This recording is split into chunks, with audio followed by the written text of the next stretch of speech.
maatii guddaa keessatti dhaladhe abbaa, haadha, obboleettii fi obboleessa waliin.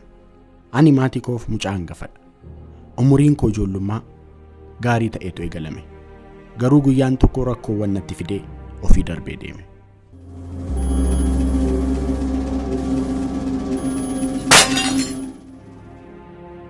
Mararfataan kiyya gaachanni koo fi abbaan koo yaaddeessaa abdataan tasa du'aan nurraa adda ba'e.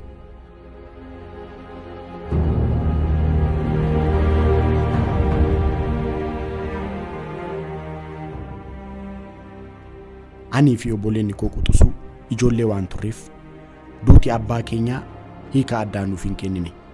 Akkuma kaleessa yeroo abbaan keenya jiru jiraachaa turetti jiraachuu yaanne. Waan abbaan dhalasaaf gochaa ture haadha irraa argachuuf haadha keenya dhamaasuutti fufne. Kun Wayyituu Tafarraa Gadaa jedhamti. Dandeessuu koo, haadha koo, jabduu fi bareedduu turte. Kun immoo obboleessa kooti. Firaawul Yaaddeessaa jedhama. Isheen kunis obboleettii kooti. Hawwii jedhamti. Amma jireenyi isaa waliin itti fufeera. Nuti hundi daa'imman waan taaneef kan nuuf kenname nyaachuu, kan dhabneef boo'uu, yoo arganne immoo kolfuu qofa beekna.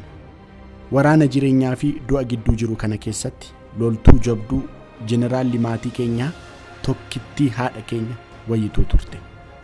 Bu'aa bayii hadhooftuu kana keessatti haati keenya qofaa ishee waggaa 6 dabarsite.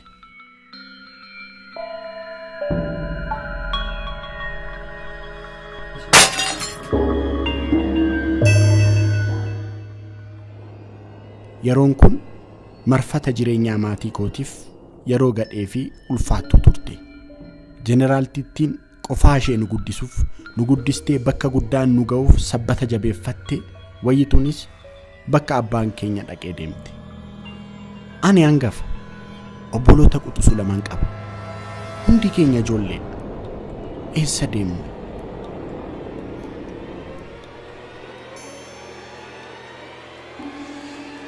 Akka kaleessaa harka maatii eeguun hin jiru. Yoo eegnes wanti dhufu hin jiru. Kanaaf dirqama jireenyi natti kenne umurii daa'imummaatti itti gaafatamummaa gidduutti kan dhufe.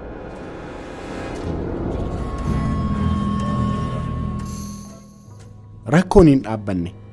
Uleen gidiraa abbaa fi haadha malee naambise. Ammas obboleettii koo jiraatti narraa fudhateera. Hawwiin sirna guddifachaatiin biyyaan baattee ergamte. Dhaabbatni nurraa ishee fuudhe SOS jedhama. Yeroo dheeraatiif garama akka isheen geeffamte iyyaafannus argachuu hin dandeenye. Eessa jirti? Faransaay naan jedhaniiru.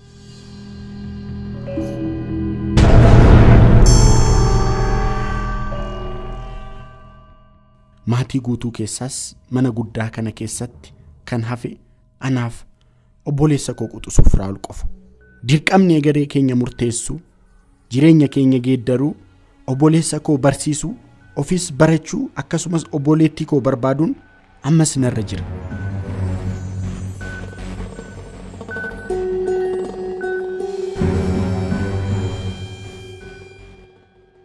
Kun immoo mana fiilmii ani itti agarsiisee birri shakkalachaatti ture.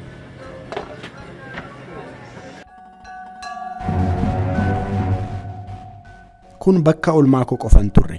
Bakka anaa fi aartiin akkasumas dandeettiin bohaartiitti wal argannedha. Hedduu daawwachuu fi yeroo koo hedduu asitti dabarsuun carraa afaan baay'ee barachuu na badhaase. Fiilmoota afaan Hindiitiin hojjetaman daawwattootaaf hiikeen maallaqa xiqqootti argachaa ture.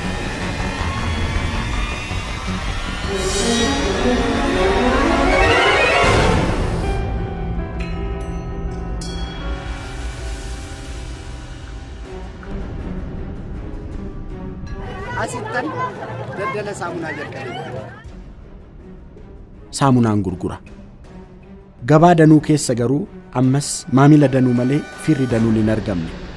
Jireenyi itti fufe. Bara 2018 Amboon qabsoof karaarra jira. Anis hirmaataa qabsoo kanaati. Obboleessa koo xiqqaa waan dhukkubaa tureef isa manatti dhiiseen gara hiriira nagaa deeme. Sa'aatiiwwan muraasaa booda garuu oduu rufachiisaan dhaga'e. ammas duuti narraan cinne obboleessi koo xiqqaas qofaatti na dhiisee adeeme ni boqote sababni boqochuusaa garuu ammayyuu gaaffii kooti so'ani maali waaqni maaliif na uume akkamitti rakkoon nama tokkotti akkasitti taphatti qofaa koon jira namni tokko na bukkee hin jiru maatii fira hunduu na biraa godaananiiru wal'aansoon jireenyaa ittuma fufa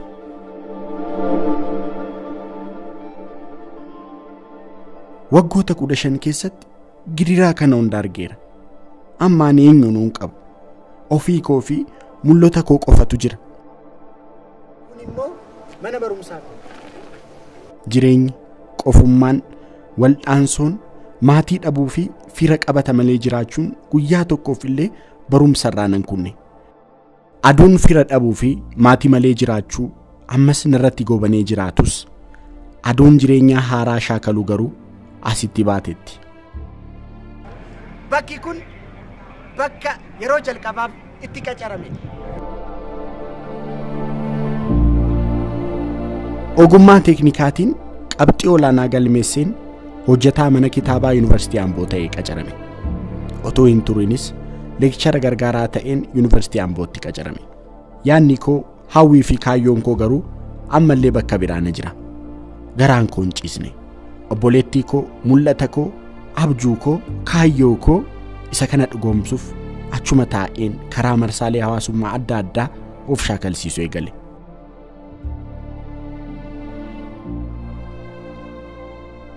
Ambootii bahu murteesse hawaasa maatii naaf ta'ee na guddisee daandii irra rafee bule mana barumsaan keessatti baradhee fi bakkan itti abbaa haadha obboleessa koo awwaalee dhiisee bayeen Finfinnee hiriira qabsoo irratti maqaa waamne kan keenya jechaa turreetti galuu murteesse Finfinnee dhufeen ji'oota murtaa'eef reediyoo Itiyoo FM jedhamu irratti keessummeessaa ta'een hojjechuu eegale kun waamicha koo galma koonatti fakkaata abjuun ijoollummaatti mana agarsiisaa filmiitti na keessa bulee tarii asitti hidda horate je'ee yaada ammas garuu naaf hin taane garaan koo hawwii obboleettii koo abjuun koo immoo miidiyaa guddicha kan mataa koo bira na jirti ammas hojii kana adda kuteen nan ba'e ammas yeroo jalqabaatiif ogeessa baankii ta'een qacarame asuma mana baankii keessa taa'een karaa abjuu kootti na geessu sooqoo eegale hojiin baankii abjuu koo akka hin taaneen bare kanaaf hojii baankii adda kutuu murteesse murtee koo kana booda garuu TikTok, Facebook, YouTube oh my god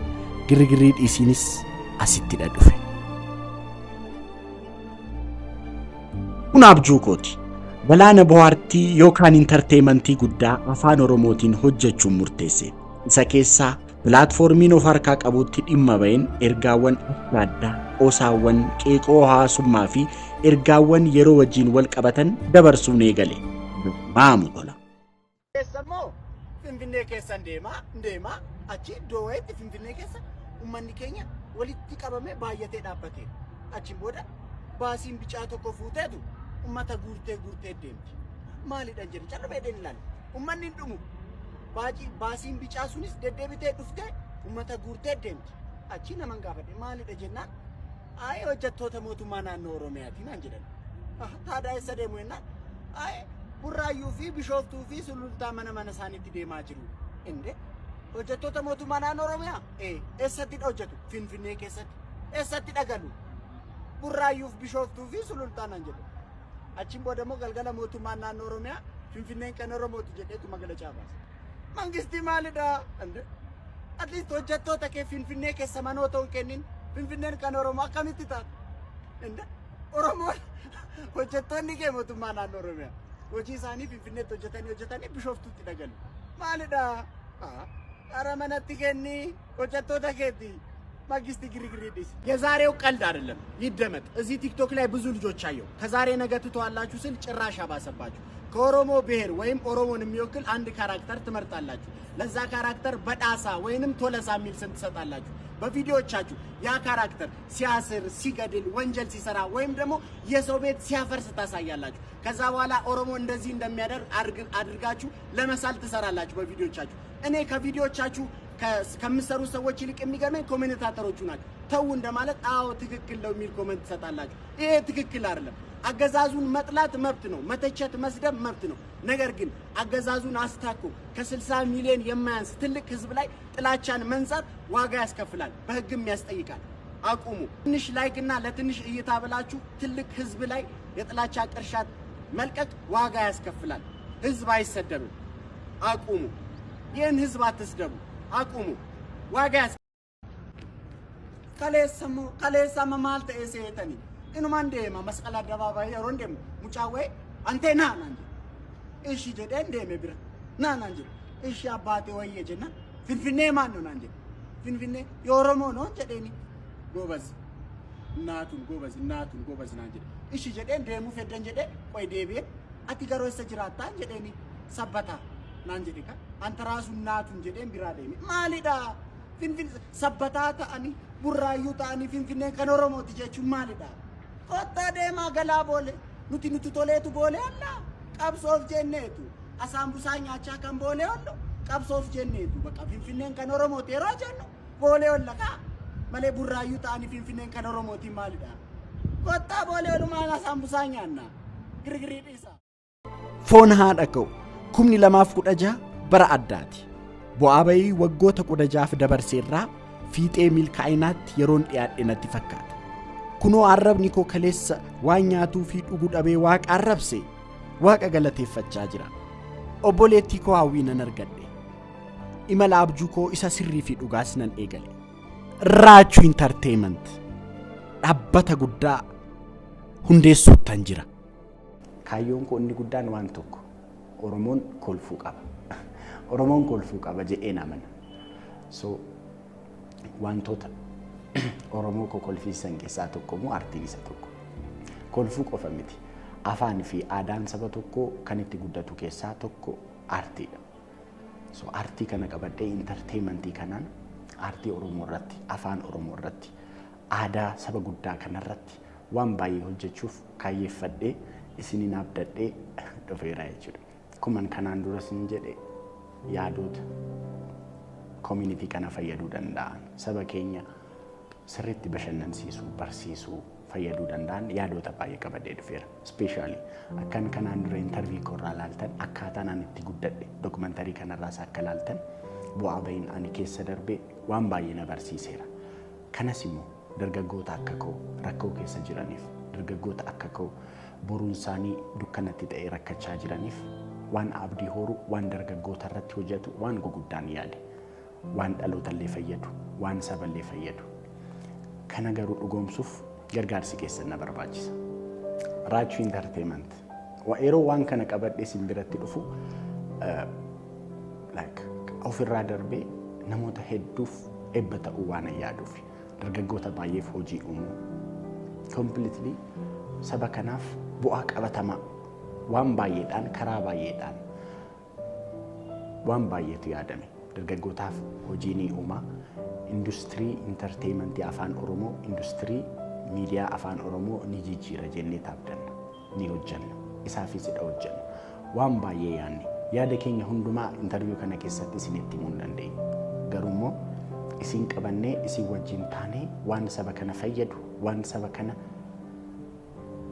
fayyadu ni hojjanna waliin taanee ani isin wajjin ta'ee waan guddaa waan saba kana maqaa ol kaasu ni hojjanna raachu entertainment kaleessa qobaa koon ture har'a garuu akkas miti har'a miiliyoonotaatu na wajjin jira isin abdadhee isin waliin tulluu ani hin yaabne hin jiru raachu entertainment